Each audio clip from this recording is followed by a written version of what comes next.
It was just past midnight when Lauren pulled into the Walgreens parking lot. She had been sick for the past few days, and after finally seeing a doctor, she had a prescription to pick up. The parking lot was nearly empty, save for one other car parked near the entrance. The store's neon lights flickered slightly, giving off an eerie hum. Lauren sighed and stepped out of her car, shivering as the cold wind hit her. The air felt strangely heavy tonight, as if the entire world had gone silent. She pushed open the glass doors, the bell above jingling softly. Inside, the store was empty. The cashier's counter was unmanned, and the aisles stretched out in quiet rows under the dim fluorescent lights. "Hello?" she called, her voice echoing slightly. No answer. She hesitated. Wasn't Walgreens open 24 hours? Lauren walked toward the pharmacy counter at the back of the store. "Hello?" she called again. Still no response. She drummed her fingers on the counter, glancing around. Behind the counter, shelves of medication were neatly stacked, but there was no sign of a pharmacist. Then, a soft rustling sound. Lauren turned quickly. The sound had come from one of the aisles behind her. "Hello?" She tried again, her voice a little shaky now. Silence. She exhaled sharply, trying to steady her nerves. "Maybe they're in the stockroom," she muttered to herself. She tapped on the counter again. Still nothing. Then, just as she was about to turn around, a hand reached up and placed a small paper bag on the counter. Lauren's breath caught in her throat. She hadn't seen anyone behind the counter. Her heart pounded as she slowly reached for the bag, her fingers trembling. The prescription inside was correct, her name, the medication, everything. But something felt wrong. Lauren turned, her fingers tightening around the bag. She needed to leave. Now she hurried down the aisle toward the exit, her footsteps echoing in the silent store. But as she passed one of the aisles, she caught a glimpse of something. A figure. Standing perfectly still. It was just at the edge of her vision, tall, unmoving, watching. Lauren's breath hitched. She turned her head fully to look. Nothing. The aisle was empty. Her heart pounded. She knew she had seen someone. Then, a whisper, right behind her. "You shouldn't have taken it." Lauren spun around, but the aisle was empty. Lauren's instincts screamed at her to leave. She turned and ran toward the front doors. But as she reached them, the automatic doors didn't open. She waved her hands in front of the sensor. Nothing. She pushed, but the doors wouldn't budge. Panic set in. She turned toward the counter. Still empty. The aisles were silent. Then, the lights went out. The store was plunged into darkness. Lauren's breath came in short gasps as she fumbled for her phone. She turned on the flashlight, the small beam cutting through the darkness.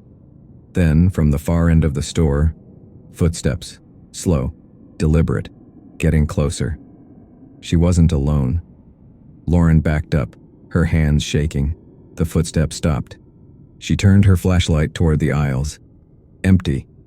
But then, a movement. She whipped the light toward the pharmacy counter. And there it was. A tall, dark figure standing perfectly still behind the counter. Lit, had no face. Just an outline, dark, like a shadow pulled from another world. And then, it moved, not walked, not ran, just shifted, closer, in a way that shouldn't be possible. Lauren screamed.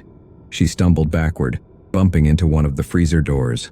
The glass rattled, and in the reflection, the figure was right behind her. Lauren's body went cold.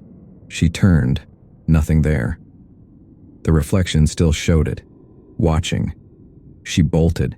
She ran straight for the exit again, slamming her fists against the glass doors. Then, the lights came back on. The doors suddenly slid open. Lauren stumbled outside, gasping. She ran to her car, fumbling for her keys.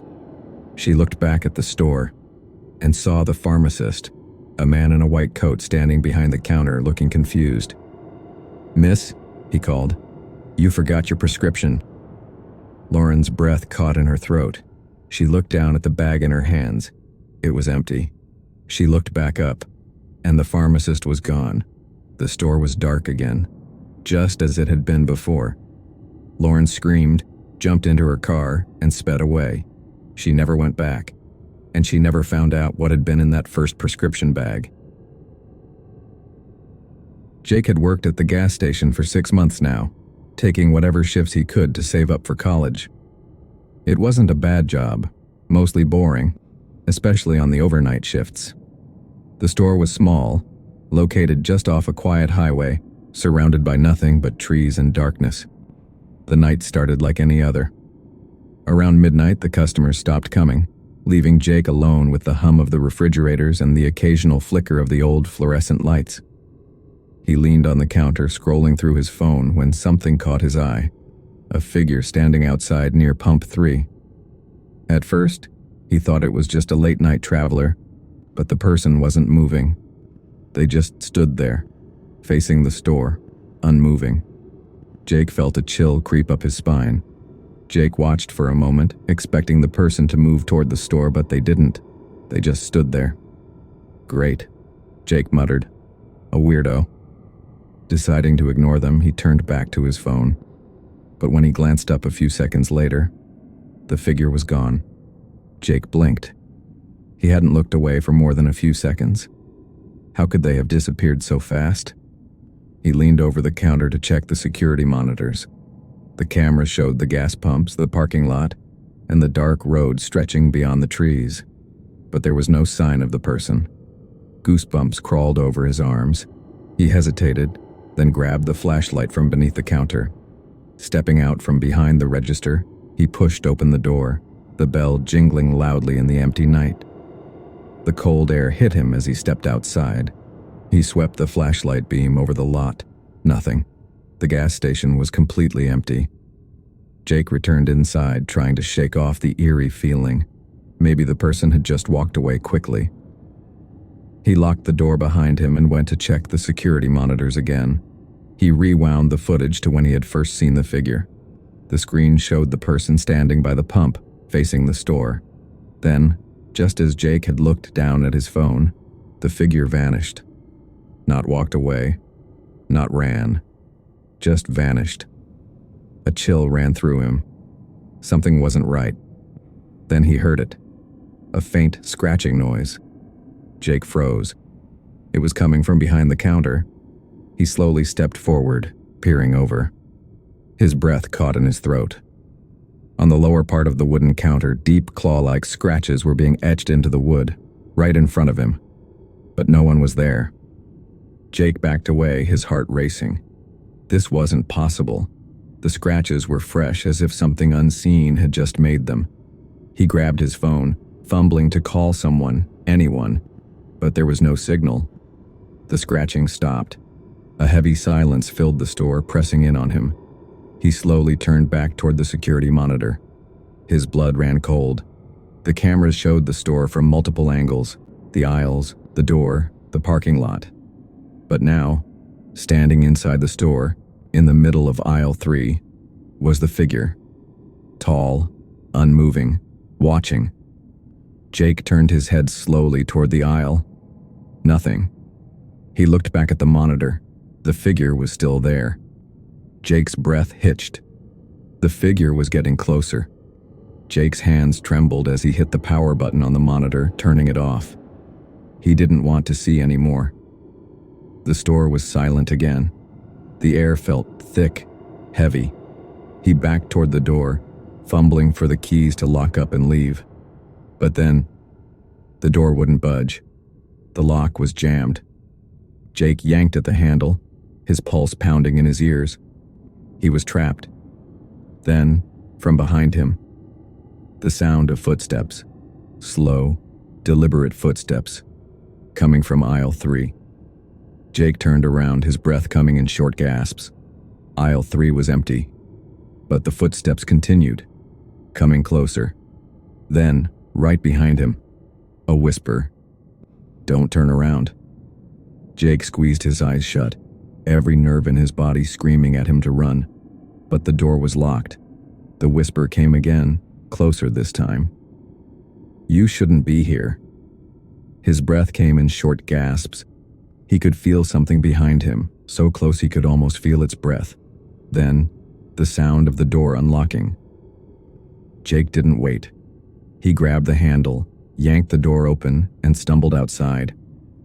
Cold night air rushed into his lungs as he sprinted across the parking lot, not stopping until he reached the edge of the highway. Panting, he turned back toward the store. Through the glass door, the aisles were empty. The lights flickered once, then steadied.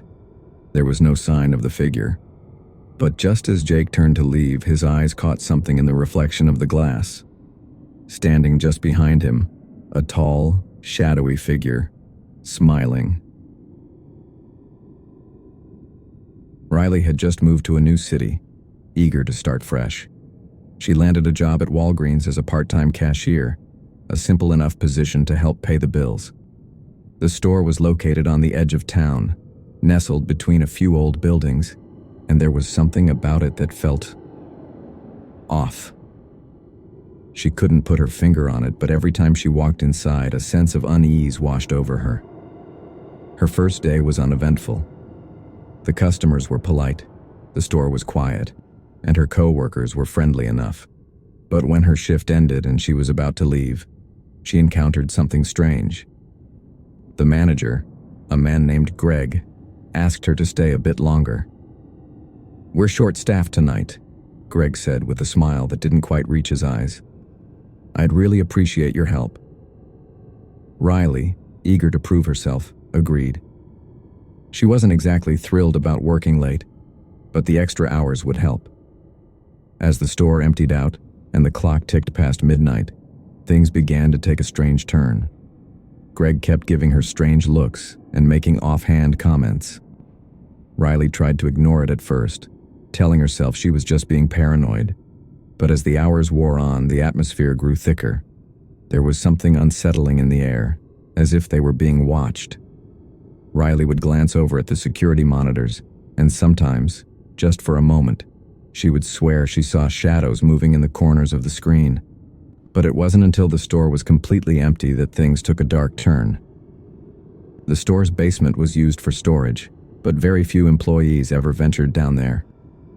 Greg had told Riley it was nothing more than a place to store extra stock, but something about the basement gave her the creeps. It wasn't just the darkness. It was the way it smelled.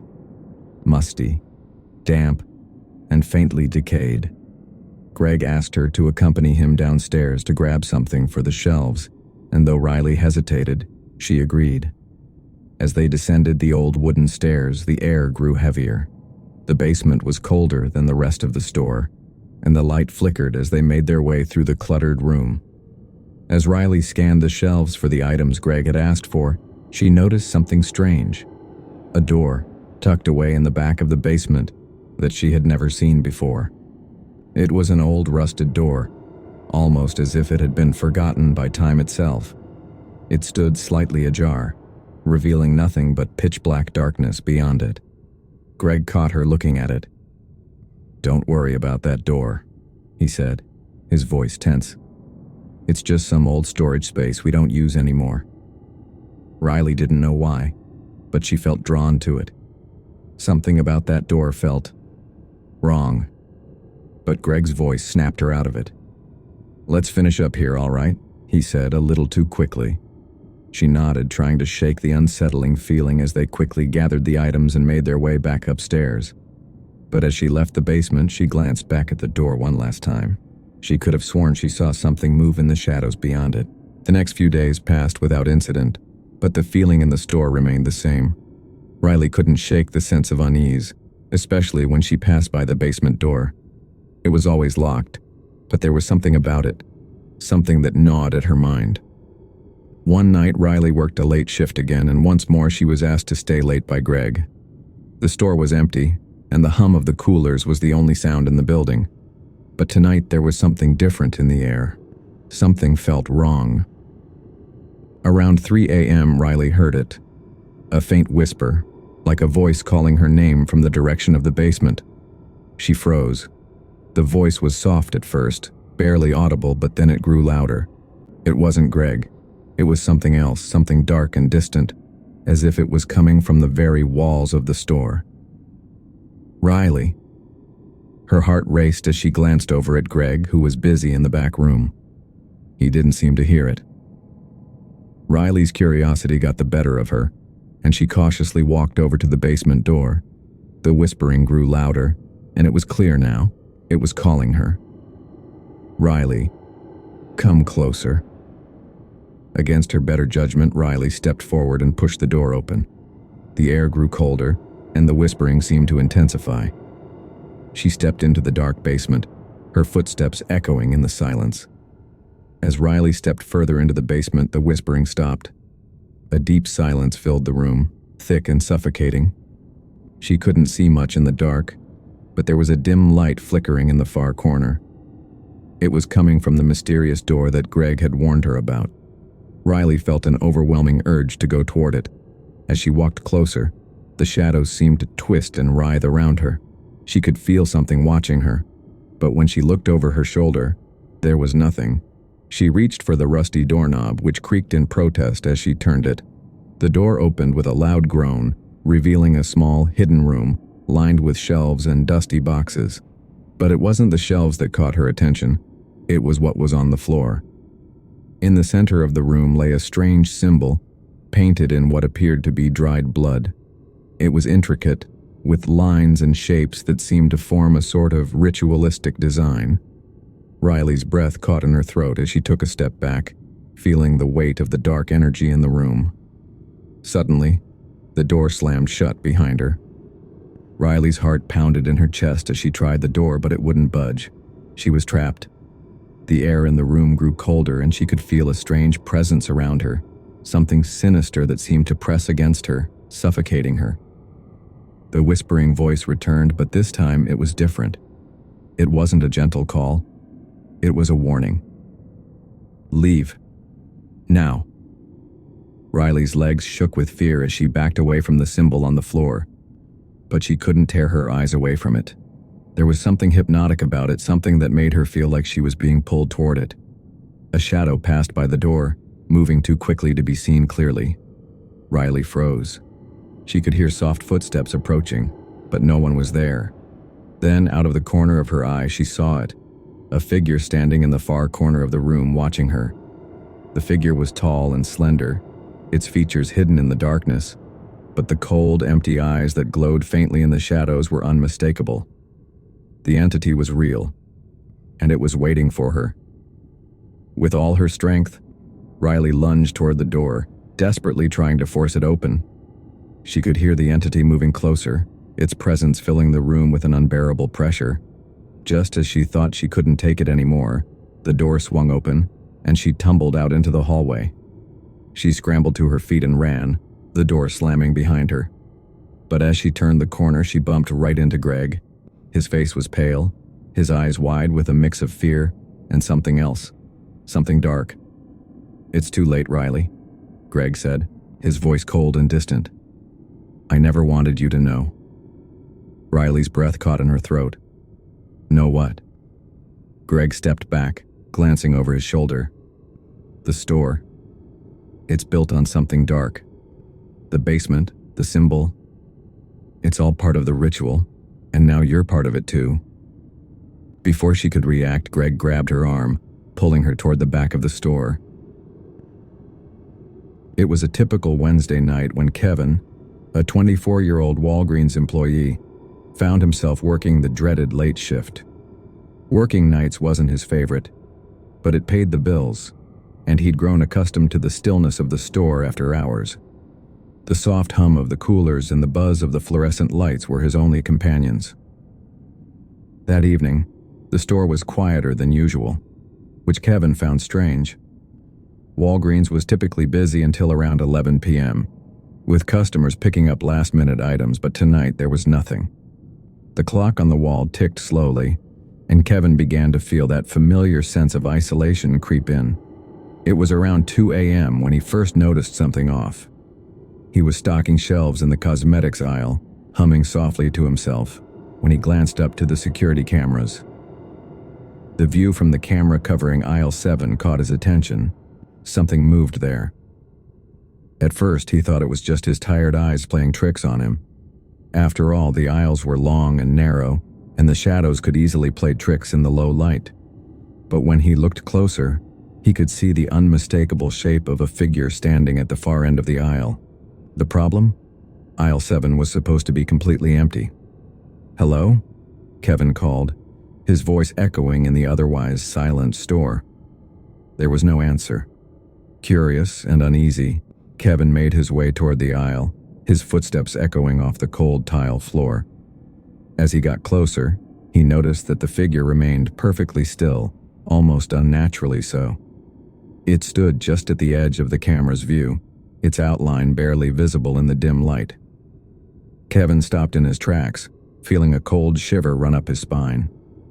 Kevin took a deep breath, trying to shake off the uneasy feeling gnawing at his insides. Maybe it was just a prank, he reasoned, a homeless person sneaking in for shelter or someone trying to scare him. He wasn't sure, but he couldn't let it go without checking. Slowly, he stepped into aisle 7. The moment he crossed the threshold, the hairs on the back of his neck stood up. There was an intense stillness in the air, a thickness that was impossible to ignore. The store's usual hum felt far away, muffled by the weight of the silence. As Kevin walked down the aisle, he squinted into the darkness, trying to make out the figure at the end. But the closer he got, the more the shadows seemed to move. It was as if the darkness itself was alive, shifting and twisting around him. His heart began to race, and he had to fight the urge to turn around and run. When he reached the end of the aisle, the figure was gone. In its place, there was nothing but empty shelves and rows of neatly stacked products.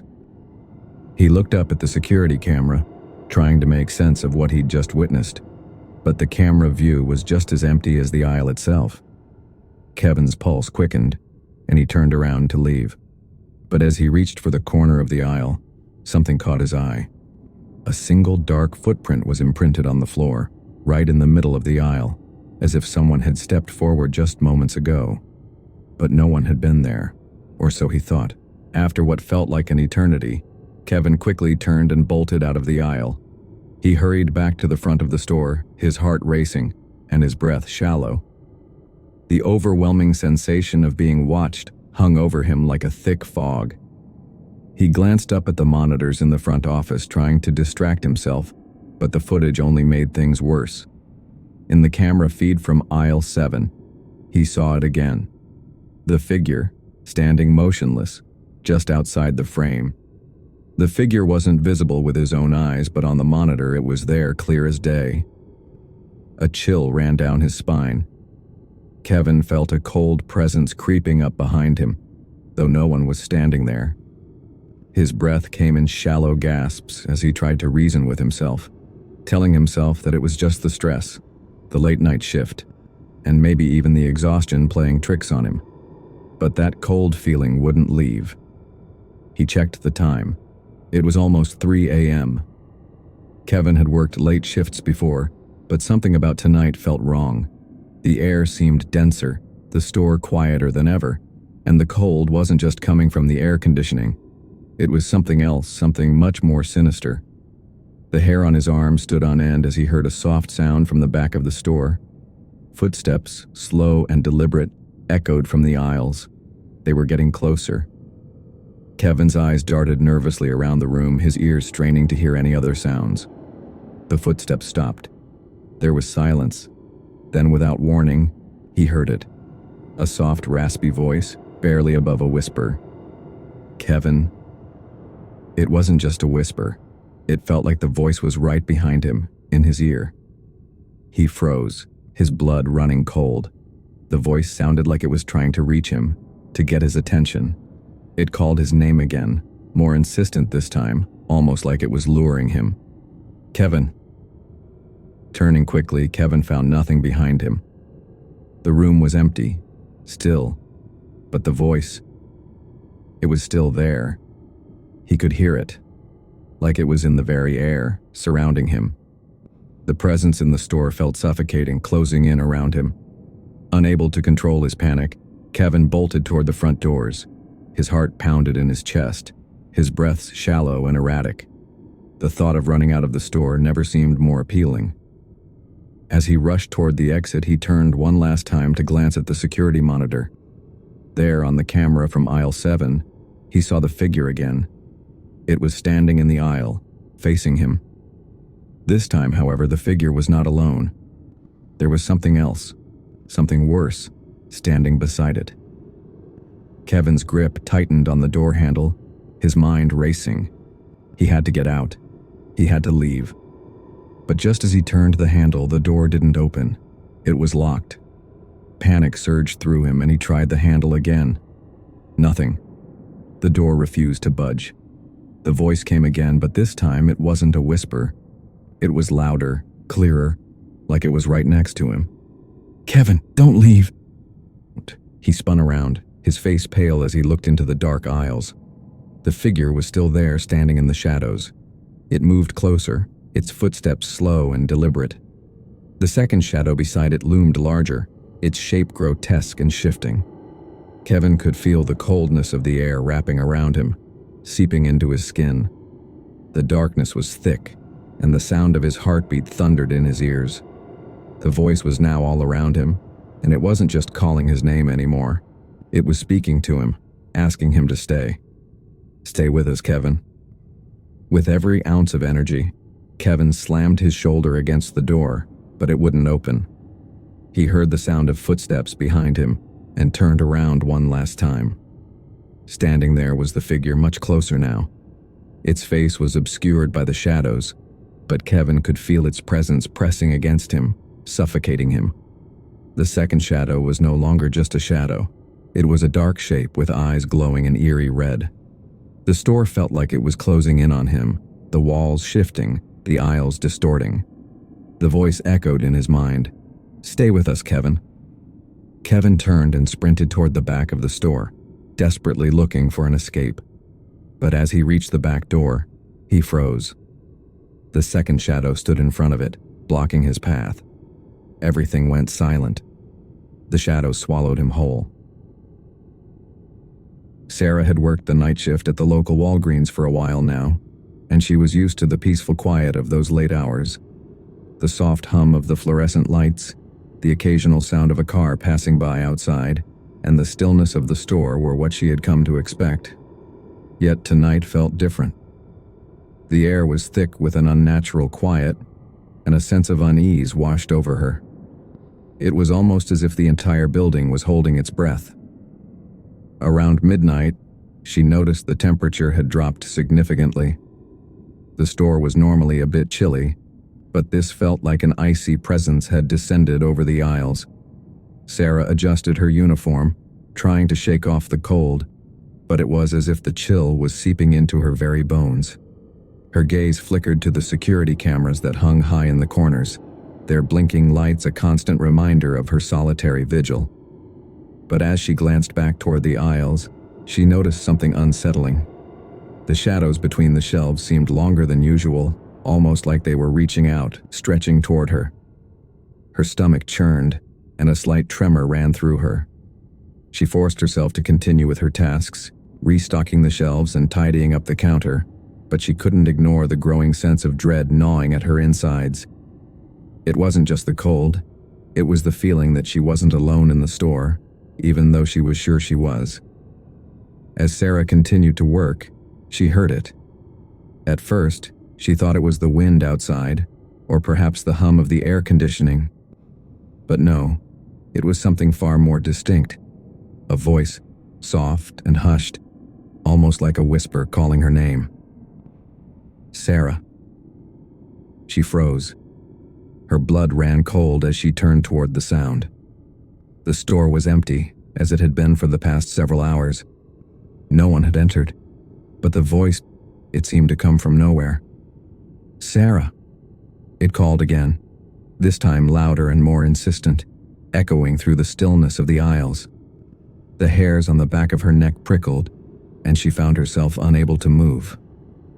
Her body was frozen in place, but her mind screamed at her to do something, anything to break the paralysis.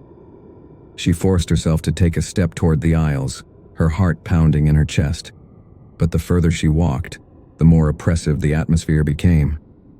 The air grew heavier, colder, as if the shadows themselves were watching her.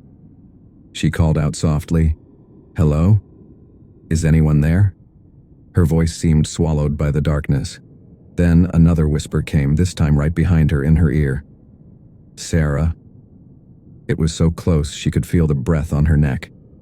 Spinning around in a panic, she found herself facing nothing but empty aisles, her pulse racing in her ears. No one was there.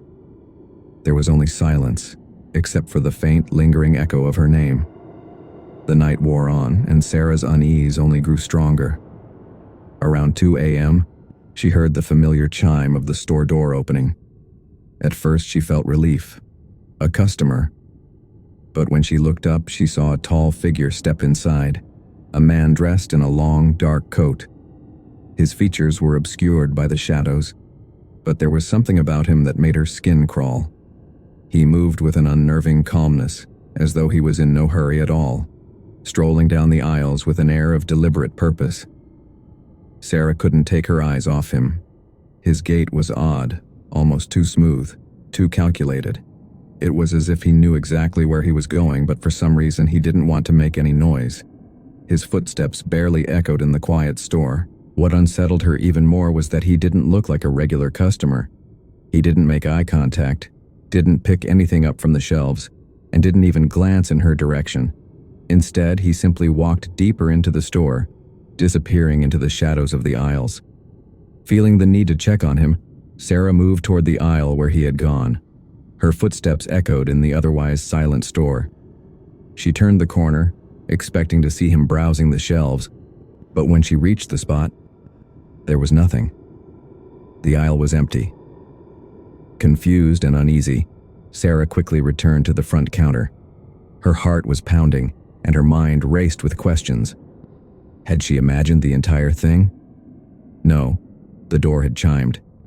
She had heard his footsteps. But now, there was no sign of him anywhere. After checking the aisles for the strange customer, Sarah stood still for a moment, trying to catch her breath. Her mind was spinning. She glanced at the security monitors, which showed the usual footage of the store, and there was no sign of the man she had seen just moments ago. Feeling a surge of unease, she reviewed the footage again. There was no sign of him entering any of the aisles. He had simply disappeared, vanished into thin air. Her fingers trembled as she replayed the footage again and again, but the footage remained the same. The man was nowhere to be found. She stood in front of the monitors, the strange feeling of being watched growing stronger. It was as if the store itself was alive, aware of her every move. She turned around slowly, looking over her shoulder, half expecting to see the man standing behind her. But once again there was no one. The aisles were empty. She felt her chest tighten, the air growing thick with a heaviness she couldn't explain.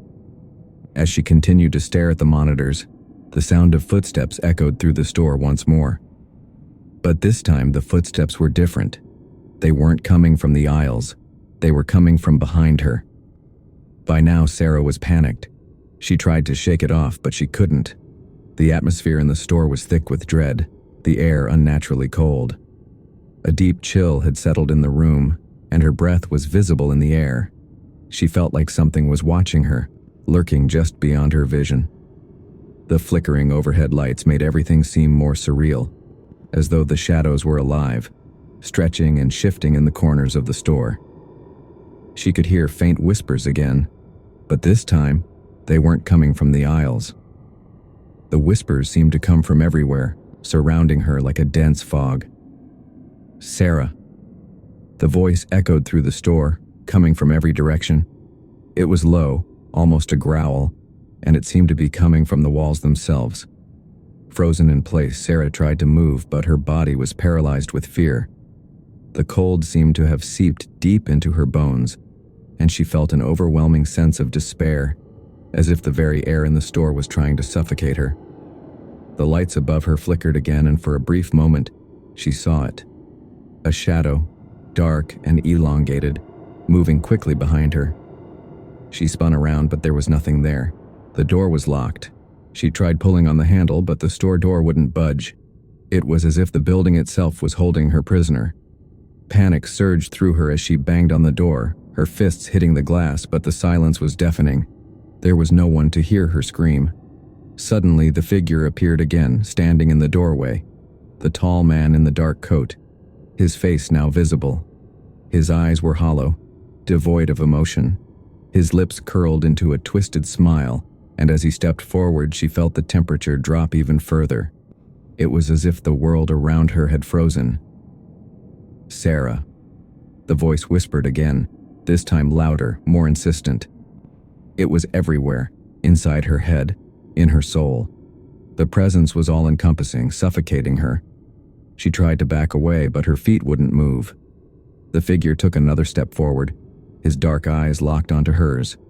He raised his hand slowly, as if to beckon her closer, but she couldn't look away. She could feel herself being drawn in, pulled into the darkness. With one final scream, she rushed for the exit, and the door suddenly opened. She stumbled out into the cool night air, gasping for breath, her heart racing. She glanced back at the store, but there was nothing behind her, just the empty streets. But she knew deep down, whatever she had just experienced wasn't over.